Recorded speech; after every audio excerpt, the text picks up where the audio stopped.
watching Quadro them do their thing, I slowly came into the group after, because me and Quadro used to rap a lot at school, like I said. But then I slowly came into the equation, and started traveling with them, and started doing shows with them too. You know. So what? You just kind of you just found yourself in the group Yo, one honestly, day. honestly, it's like, yo, you're part of the group. Honestly, they had a DJ. I don't know what went down. They got rid of the DJ. They fired the DJ, right? So I said, yo, let me be the DJ. I wasn't no DJ, you know. Let me be the DJ. You know what I mean? Just so that I could travel with the man them. You know what I mean? You see, let that be a lesson. When man, like I'm telling you, the man's lyrically, skills wise, he's that sick. But just to get his foot in the door, he made it known where it's like, he's willing to be the DJ. I'm willing to put on the music. I could scratch because I watched my older brother when I was younger on the turntable, so I could do a 1, 2, you know what I'm saying? So that right there, teamwork. That right there that's how I joined the group. So one day at practice, when we were preparing for probably before Jack the Rapper, we're preparing for a show, and I put on an instrumental on the DJ at the DJ booth, whatever. But then I started rapping over one of like an instrumental, and everybody stopped and was like, "Yo, Quadro already knew I could rap," but everybody else was like, "You caught them off guard." Yeah, they're like, "Cause you're like it's just a DJ." I don't know what fire I was spitting that day. Yeah. They're like, "Yo, you know what I mean?" Easy on the Motion had a little, it was sequenced out a certain way. I think they sequenced it out too long, and I came and I started rapping right there. They're like, "Yo, we should record it like that," and then that's how that happened. Yeah, classic song, classic legendary song, Easy on the Motion video, and that's another thing. Your videos, like I think you said your bro is into films. That's how you got into films too. So we're gonna get into that too. But your videos have always been on point. Always, respect. yo, always. I'm doing my homework early on, watching all the videos. I'm like, like. You were doing your thing even for that era, and it's compared to the south of the border stuff. Like I seen one video, I can't remember which video it was. It reminded me on one of them AZ videos, the way you were moving in it. I'm like, this is sick. You know what I mean? Yeah. So so boom. That's how you got Easy on the Motion. Before you know it, you're in the group. I'm in the group, and then Easy on the Motion. Yeah, shout out. So how long were you in the group? I was in the group, so starting from 94 until 96, 97. Probably 97. So a couple of years. Yeah, because that's when I went solo and did my own thing.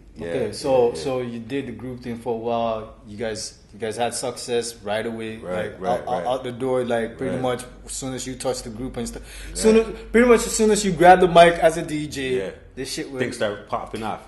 Like my homies were traveling before I came in the group. You know what I'm saying? But when I joined the group, Juno, that's when things started. Like, we got a Juno for certified. You know, that's what they recorded, you know what I'm saying? And then we got a Juno for Easy on the Motion, you know what I'm saying? So, I mean, it started off away, man. It started off away, you know? At that point for y'all, you especially coming from Rexdale, and then you got to be around this industry folks. Yeah. How was that transition?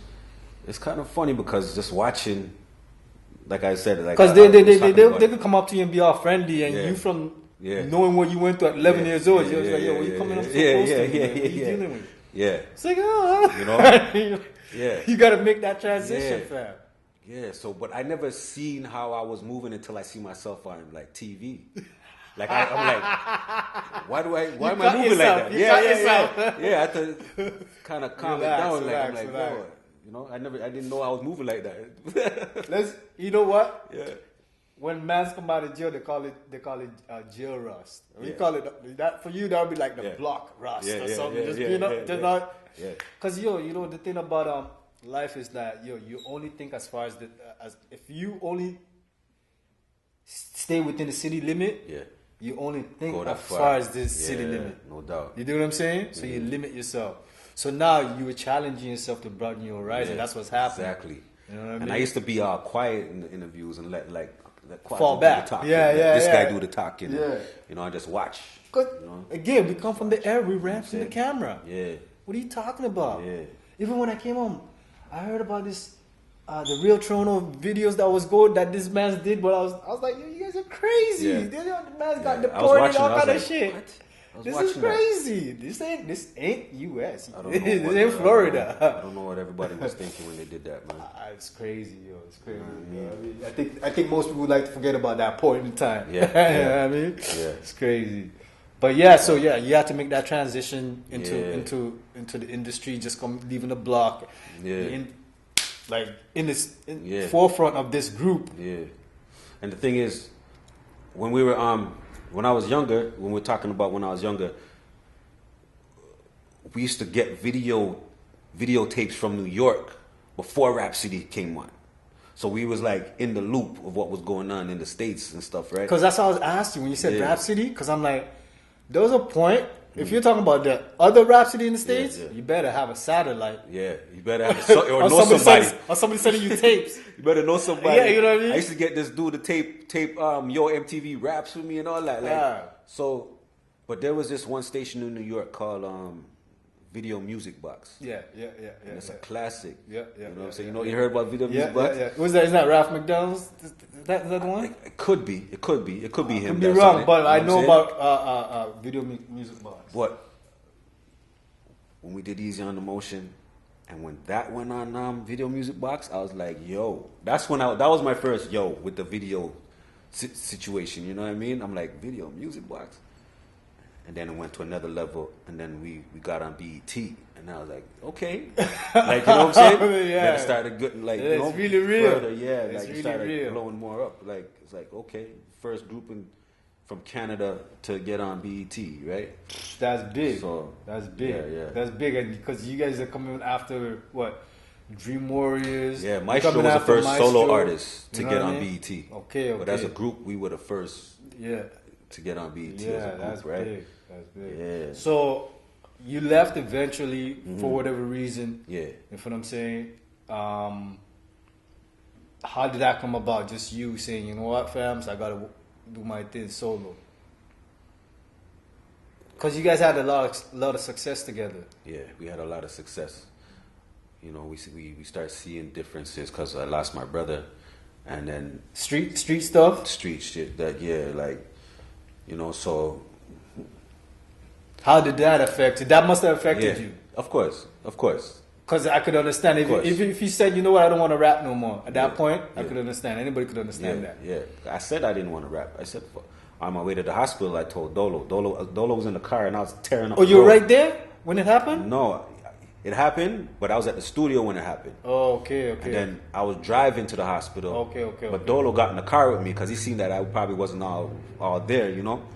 But I was tearing up the QEW, the 427. I'm like talking to Dolo, yo, my brother's dead. Fuck rap. Like I was like just on some different. I was on fire, you know. No. I know what you mean.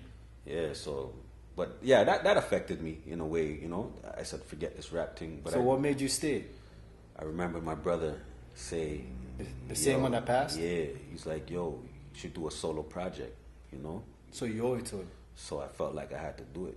And that's when I came up with the Infinite solo. So it's weird. It's weird how things happen. Even when I went to prison, I hate the fact that I have to go to prison, but there's a lot of lesson I picked up from it. For sure. There's a lot of discipline. There's a lot of blowback from me being incarcerated. I'm still dealing with, yeah. But I learned so much, fam. Yeah. Like to understand what it is to evolve as a human being, I learned so much. Like I have rest in peace to my homie Logic. He just passed away last Monday. Word? Of health issues. Oh shit, rest in peace, man. And it's crazy, like, man, it's crazy. It's just crazy. Like we gotta evolve. Like we gotta change the way we do approach life. Yeah. You know what I mean? Like I was saying, like as youths, remember how you were 11 years old? Yeah. And that thing happened to you? Yeah. As youths, there's a saying where it says, fools are protected, like children are protected because they don't know better. They don't know. You know what I'm saying? Yeah. But once you get to a certain age, that thing wears off. That protection you have wears off because at this point you're supposed to know better. Yeah.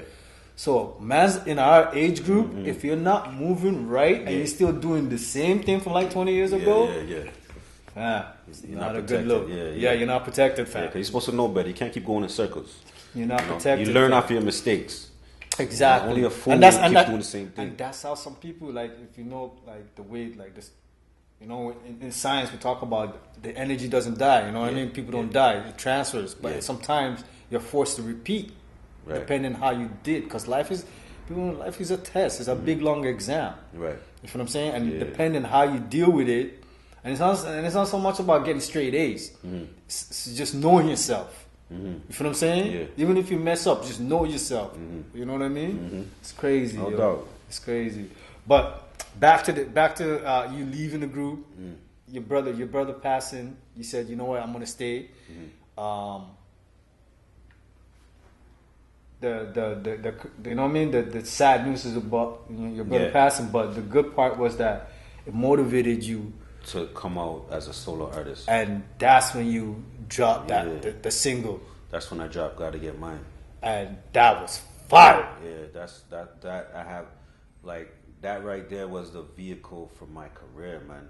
That set the tone and put me on the next level that I was on. Like, I don't know if you remember 108, FM 108, like 107.9. Yeah. That was like a commercial station that they used to just play my songs all day.